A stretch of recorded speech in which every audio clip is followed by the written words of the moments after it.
Ça, c'est notre petit spot. Les garçons ont préparé hier un petit campement pour faire le feu.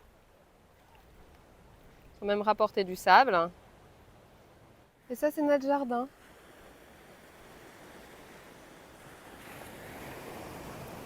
Et comme tu peux voir, on est hors saison. Les locaux nous confirmaient, hein. Donc il n'y a personne. On est vraiment tranquille. Et c'est propre. Nous voilà enfin à Kerim Beach. On s'est dit qu'un petit récap, une vraie mise au clair du pourquoi ici, pourquoi maintenant était nécessaire. Il y a environ 5 mois, nous étions encore au Laos, en pleine saison des pluies, à traverser des routes comme celles qu'on voit dans les reportages. C'est incroyable. Là, on est encore sur un autre niveau, hein. Puis un typhon est arrivé, 5 jours bloqués dans un village, sans eau, sans électricité, à seulement 16 km de la frontière chinoise. 5 jours qui nous ont forcés à revenir à l'essentiel, à ralentir, à relativiser, à nous adapter encore. Et puis le fameux jour J. On part avec la boule au ventre, il nous reste seulement 16 km. Mais personne ne sait dans quel état est la route. La boue, les inondations, les blocages, le chaos total. Le trajet est long, très long, il nous faudra 6 heures pour y arriver. Ce passage du voyage restera gravé. On est allé trop loin, on a dépassé nos limites, on a eu peur. À refaire, on ne le referait pas. Mais c'est aussi ça la vie sur la route. Comme dans la vie en général, avancer, improviser, être résilient. Pas le temps de digérer que déjà tout recommence. Direction le Tibet avec tout l'inconnu qui va avec. La route, l'altitude, la mécanique, l'adaptation du corps. Bon, après tous ces kilomètres, petit check quand même de notre petite fuite d'eau. On va devoir apprendre, réagir, s'ajuster. Mais on en prend plein les yeux. Le toit du monde nous offre un spectacle indescriptible, des paysages de dingue, une culture hors du temps. Mais aussi des tunnels à plus de 4500 mètres, dans le noir, sans ventilation. C'est quand même un peu glauque, hein. C'est lugubre, hein. Ouais. Chaque jour, 3 ou 4 cols pouvant dépasser les 5200 mètres. On a 4824 mètres. Ah ouais. Ça y est, on y est. 5231 mètres. On est comment? On se l'écaille. On se l'écaille, Thibaut. Là, 5231 mètres. Magnifique. Bon, on va redescendre, il fait froid. Allez, bye. Voilà, 4900, dernier col de la journée. Je sais pas si tu arrives à voir là-haut. T'as de la neige. Et là, je te montre de l'autre côté du col. Regarde bien. Splendide. Est-ce que tu as déjà ressenti le vertige dans ton propre véhicule? Après plus de 4000 km, on touche presque au but. On arrive à Lhasa, il reste 3 jours. Mais les catastrophes naturelles s'enchaînent, la route vers le Népal est arrachée.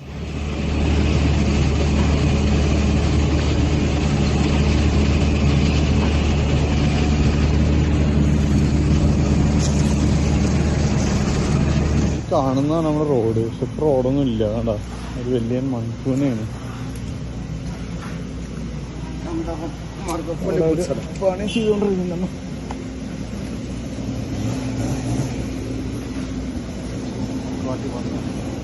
On a quelques heures pour décider. Revenir en arrière, abandonner Maui et prendre l'avion, tenter le Pakistan. On tourne en rond, on ne sait plus. Donc au départ, c'est très déstabilisant parce que vous avez 10 heures pour vous décider. Parce qu'en fait, ce qui se passe, c'est qu'à partir d'aujourd'hui, c'est congé. Fête nationale pour une semaine. Donc après, il nous reste une semaine. Donc pas assez pour faire les kilomètres. Et puis surtout aussi pour faire les demandes, les autorisations. Parce que du coup, on change d'itinéraire. Donc demande d'autorisation pour notre agence. Donc en fait, hier, ils nous ont bien dit qu'on avait jusqu'au soir pour se décider. Donc à 11h. Donc Sylvain fumait. Demain, let's go, à 8h30. Et pour l'idée, c'est 4300 km en 14 jours. Et puis on repart, 4300 km supplémentaires en 14 jours. On traverse le Xinjiang, le désert du Taklamakan, et nous voilà à la frontière internationale la plus haute du monde, la Khunjerab Pass, 4700 mètres. Et nous voilà à la plus haute frontière du monde. C'est ça. Nous y voilà, aux portes de la sortie de la Chine.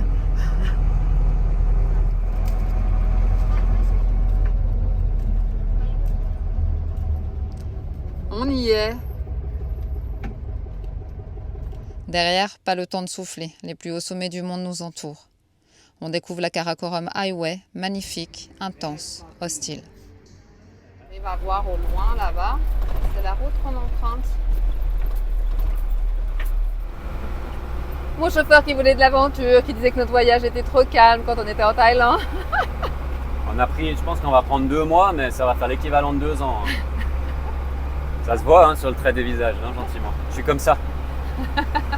Le Pakistan, un pays difficile, mais qui nous a offert tellement. Des centaines de rencontres, des milliers de kilomètres, des escortes interminables. Bon, heureusement que quelqu'un nous aide, mais effectivement, ils n'ont pas pris le chemin le plus judicieux.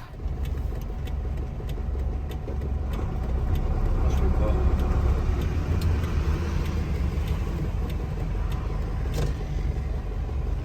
Puis vient l'heure de partir, et là, mauvaise nouvelle, plus de visa indien depuis le Pakistan. Encore une fois, on réfléchit à toutes les options, partir, persister, changer complètement de plan. On finit par prendre l'avion. Pakistan, Dubaï, Amritsar. Nous voilà en Inde avec un visa, mais maintenant sans camion. Alors on enchaîne, un bus, 2 taxis, une frontière à pied, 100 km. Et enfin on retrouve Maui. Et voilà, c'est officiel, on entre dans notre 18e pays, l'Inde. Un pays si différent, si intense, si bruyant.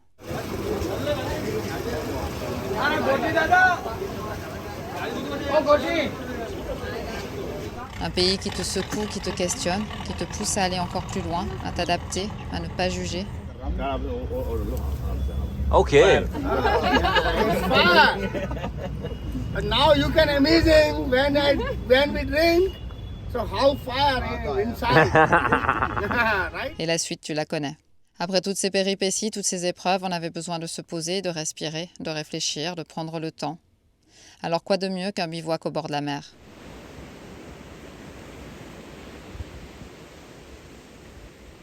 On ne va pas te mentir, cette partie du voyage nous a chamboulés. Aujourd'hui, beaucoup de choses se bousculent dans la tête des Hakuna. On a besoin de recul, de clarté pour prendre les bonnes décisions. Pour la suite, pour l'avenir. Et à ceux qui pensent qu'on se plaint, j'ai envie de dire un peu de tolérance, s'il vous plaît. On ne se plaint pas, on partage. Là, Ilan n'était vraiment pas bien. Il a le cœur qui bat, il a de la peine à respirer, mal à la tête. On raconte nos expériences, nos ressentis, nos moments de doute, comme nos moments de magie. Ouais. C'est pas facile hein, des fois, mais on arrive. Voyager à pied, en bus, en sac à dos, à vélo, en camion, chaque façon de voyager apporte des réalités différentes. Et nous, on fait de notre mieux pour ne pas juger, ne pas critiquer, ne pas tomber dans la plainte, mais parfois oui, on est fatigué. Pas fatigué de vivre en camion ni de voyager, ça non, on n'a aucun doute, mais fatigué par ces passages où la peur s'invite. Une personne l'a très bien résumé, on a tout avec nous. Nos enfants, notre véhicule, notre maison. Alors quand la route devient incertaine, quand le danger se rapproche, quand le camion souffre, la peur, elle ne se discute pas. C'est de la folie. Je finis par me demander ce qu'on fait ici quand même. Parce que si demain il casse, on se retrouve dehors, sans maison, avec nos 2 enfants. Et ça change tout. Après une petite pause baignade pour les garçons. Petit repas dehors, ça paraît rien, hein, mais vu que ça fait longtemps qu'on l'a pas fait, pour nous, c'est beaucoup. Ah, ça fait du bien. Et à midi, j'ai fait des pois chiches parce qu'ici c'est très facile d'en trouver avec toujours mon rice cooker thaïlandais. Ah, celui-là, on s'en lasse pas. Ça, c'était un bon achat. Hein. Ça, c'est vraiment pour nous un indispensable dans le camion. Bon, je vais pouvoir aller prendre le soleil. J'ai mes petits choux qui font la vaisselle pour me soulager un peu. C'est cool. Merci les loulous. On parle pas de ton coup de soleil, tu vois. C'est pas la peine. La reprise est dure. Et voilà notre petit spot pour la journée. On a des petites couleurs à reprendre qu'on a perdues ces derniers mois. Ça va être sympa.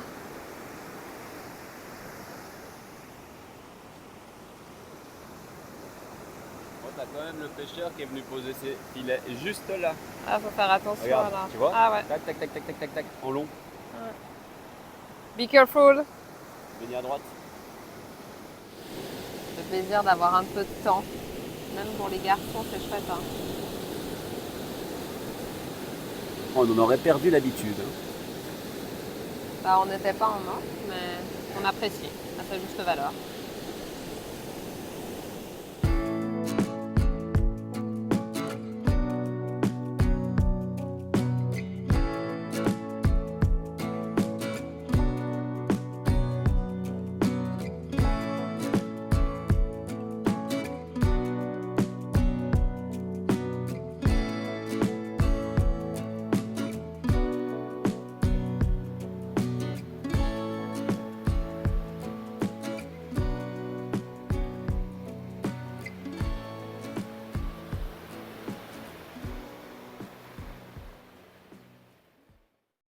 petite particularité de ce spot aussi, il nous offre un petit peu de moments à nous.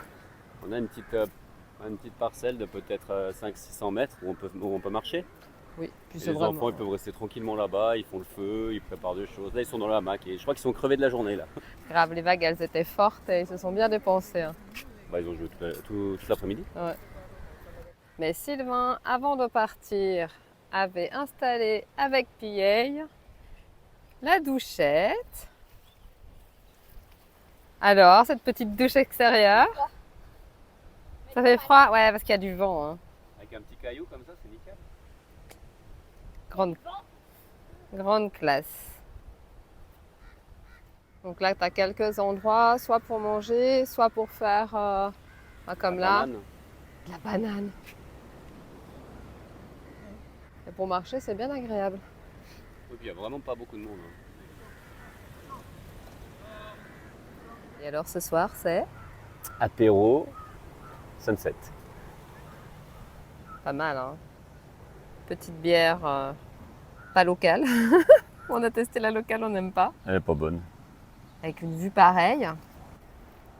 Et la petite cabane, tu vois, c'est tout simple, mais efficace. Nous, on a pris celle où il n'y avait personne.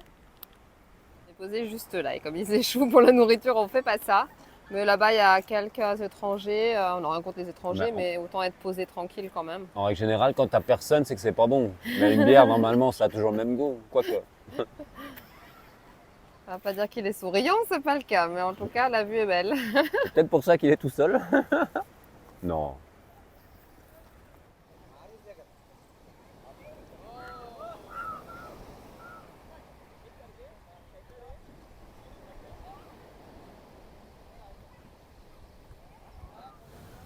Préparation du feu.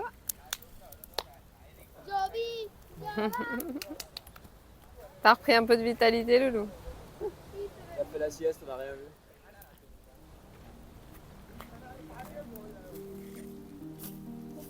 viens pour les moustiques.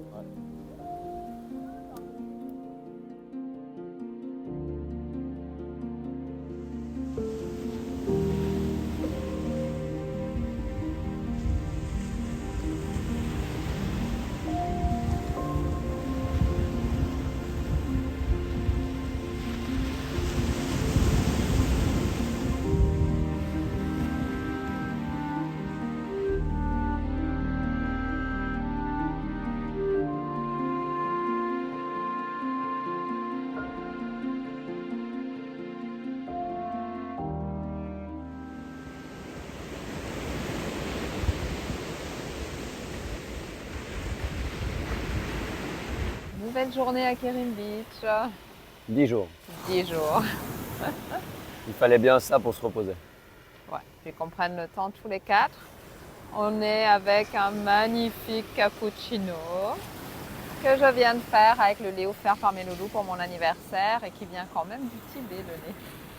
Ah, Donc là, ça, on l'avait acheté. ouais, on l'apprécie doublement. Pendant ces 10 jours, qu'est-ce qu'on a fait? On a pris du temps. On a pris du temps, on a commencé à prendre nos petites habitudes ici.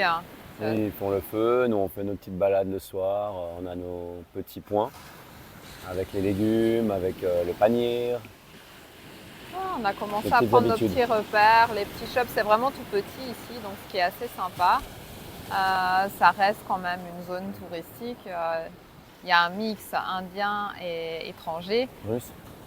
mais il y a beaucoup d'étrangers quand même. Ils disaient qu'après le Covid, il y a de plus en plus de Russes en fait qui se mettent là et le Sri Lanka c'est la même chose. Beaucoup de personnes qui viennent s'installer. Et au loin, on a pu voir des dauphins l'autre jour. Ouais, c'est trop bien. Là, le matin ou le soir, tu peux observer quand il n'y a plus de pollution auditive les dauphins. Donc c'est vraiment très chouette. Gentiment, Chou et moi, on commence à avoir des fourmis dans les pattes. Mais pour la suite de notre aventure, on doit prendre du temps. Donc c'est pour ça, on est en train d'organiser. On t'en dit pas plus, hein, tu découvriras ça plus tard. Donc c'est pour ça qu'on va rester encore quelques jours avant de reprendre la route. C'est parti pour la machine à laver? Yes, on a une pompe à eau là-bas, c'est plus pratique. Ça, d'avoir un point d'eau, c'est aussi un sacré privilège. Hein. Ouais. Et puis elle est potable, semblerait. Après, en fin de journée, tu as des morceaux qui sortent, alors je sais pas si tu es au fond de la nappe. On n'a pas testé. Non. Tu viens, Ilan? C'est sympa mais caillouteux hein, pour filmer. C'est pas pratique? J'irai Non. pas, mais déjà sans le téléphone, t'es pas... Hein. Oh, Oh, le coup bas. là tout ce qu'on voit c'est pour retenir la mer. Hein. Il y en a plein qui sont entreposés au bord de mer, comme tu as dû voir. La plage entière est faite avec ça. Et là ils sont dans l'attente. Et une erreur à la commande. Ils en ont eu un peu trop.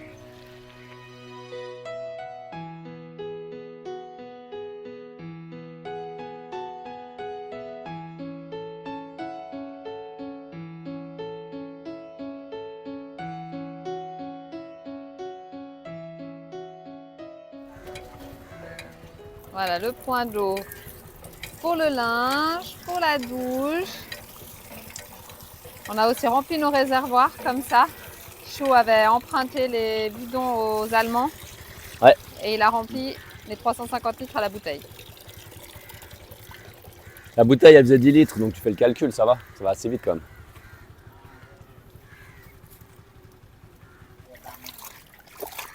Comme tu peux voir, hein, et peut-être pas t'imaginer, ben, la vie nomade, ça prend du temps quand même. Tout se calcule en heures pour laver son linge, pour remplir l'eau, pour nettoyer les panneaux solaires. Après, tu as des pays où c'est plus facile parce qu'ils ont des laveries. Là, en Inde, ils n'ont pas. Je crois qu'il y en a une au centre du village, mais bon, pour les petites affaires comme ça, c'est bien. Comme ça va très bien. Ouais, l'autre jour, remplir l'eau, il a fallu quand même 2 heures, hein, facile. Ah, ça, on n'a pas le choix. Ouais. Ça, t'es obligé de faire comme ça. Hein. Le linge, bah voilà, mis à part la Thaïlande, la plupart du temps, c'est à la main ou des laveries. Mais quoi qu'il en soit, il faut prendre le temps. T'es pas chez toi, tu mets dans la machine et puis... Là, c'est un autre mode de vie, hein, complètement. C'est ça qu'on se rend peut-être pas toujours compte. Après, ici, c'est comme ça qu'ils font, hein, les gens, hein, les locaux. Hein. Ouais. Dans beaucoup de pays Là, qu'on ici, a traversés. Hein. Ici, ils viennent laver leur linge. Après, le matin, ils prennent la douche. Le soir aussi. Ils la boivent. On revient à l'essentiel sur les tâches du quotidien, on va dire. Après, c'est super pratique. Hein. Oh bah, carrément. On n'a pas dû bouger le camion.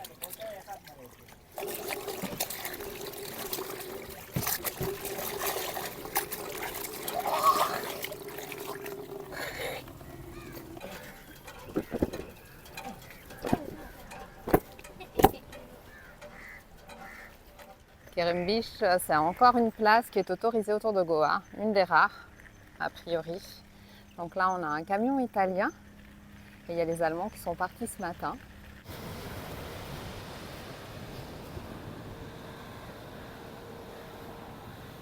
A priori, eux, ils devraient rester 1 mois.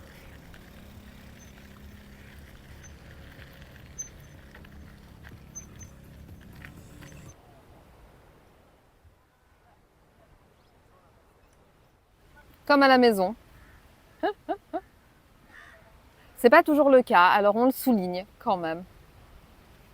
Ce n'est qu'un fil, mais d'avoir tout comme ça, à dispo, je se croirais en vacances. Une légère brise. Ça sèche en 2 heures de temps. Il y a beaucoup de chiens en Inde, mais à comparer de certains pays, ils sont vraiment paisibles. Ils sont pas affamés. Non. Avant, je lui ai donné un biscuit et je suis venue. Après, il a pas réclamé. Ouais.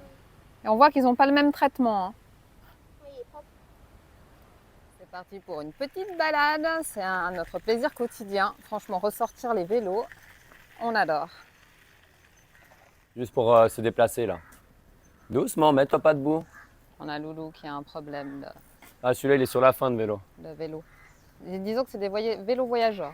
Hein. Lui, il a tous les roulements au niveau du pédalier qui sont morts. Alors, il a les plateaux qui...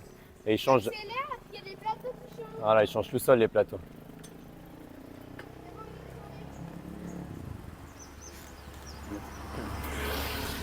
C'est super agréable avec les petites maisons, les palmiers. Faut pas oublier le caleçon quand même. Hein. On en a tout de même. Non, non, tout de même. Ici, ouais, t'as une jolie vue là. Ouais. Là, ils sont en train de refaire la route. Ils mettent ces cailloux et après, ils mettent le béton par-dessus. Ils font comme ça partout en Asie. On espère que cette vidéo t'a plu. On voulait te faire un petit récap pour te mettre dans l'ambiance et te faire ressentir ce qui se passe dans nos têtes quand on vit tout ça. La semaine prochaine, on t'emmène encore un peu plus loin dans notre découverte entre vie locale et moments plus touristiques. Un petit village où tout cohabite, où les cultures se croisent sans jamais s'entrechoquer. Pour la suite, difficile de te dire dans quelle direction on partira, mais une chose est sûre, les Hakuna ne s'arrêtent jamais bien longtemps. Si tu aimes notre travail, pense à liker et à nous laisser un petit message, ça nous motive énormément. On te souhaite une belle semaine, on se retrouve samedi prochain.